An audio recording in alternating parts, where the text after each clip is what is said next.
I'm going to talk to you a little bit about losing your confidence at work. And what I'm going to focus on is how a medical diagnosis can cause you to feel less confident in your job. So that's going to be my focus. I just want to start out talking a little bit, very briefly, about how it feels, the emotional reaction to having a medical diagnosis. One is fear of the future. What is this going to mean day to day? What will this mean for your job? You might be having some good days and some bad days, days when you don't feel too great.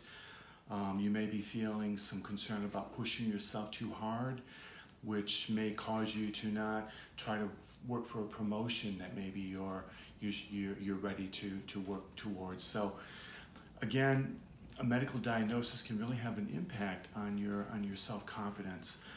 I want to talk to you then about some ways that you can be more self-confident at work. So things that you can do to help yourself to feel more confident with your medical diagnosis.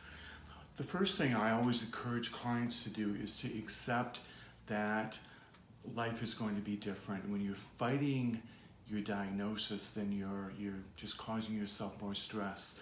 So when you have a diagnosis, that means change. That means things are going to be different, and things may be a little bit different or a lot different at work as well. So let's start there with acceptance. Part of acceptance is recognizing that life is uncertain. Life is uncertain for all of us. We don't know what the future is going to bring. It can change day to day. And I think someone living with a chronic condition is especially aware that life is uncertain. And I think we all have to be okay with that, recognizing we can't predict the future. Another thing I really encourage clients to do is to stay educated. I think information is power. Stay educated on your condition.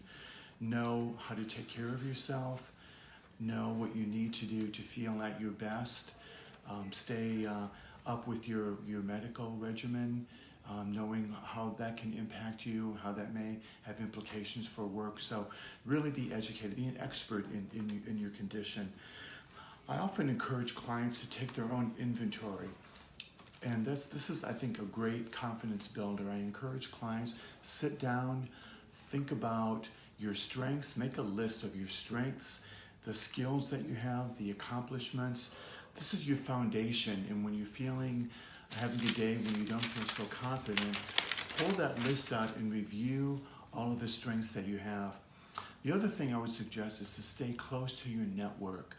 Friends at work, people who support you, stay close to them as well. The other thing is to watch out for negative self-talk. When you feel self-criticism creeping in, self-doubt, talk back to it. Remind yourself you're doing the best you can.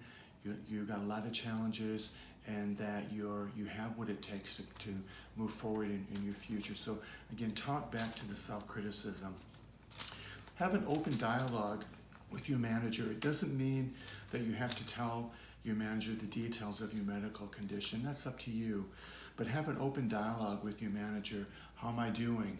What do I need to be doing? Keep the communication open. Let your manager know what you're working on as well. And that's called managing up. So keep an open dialogue with your manager.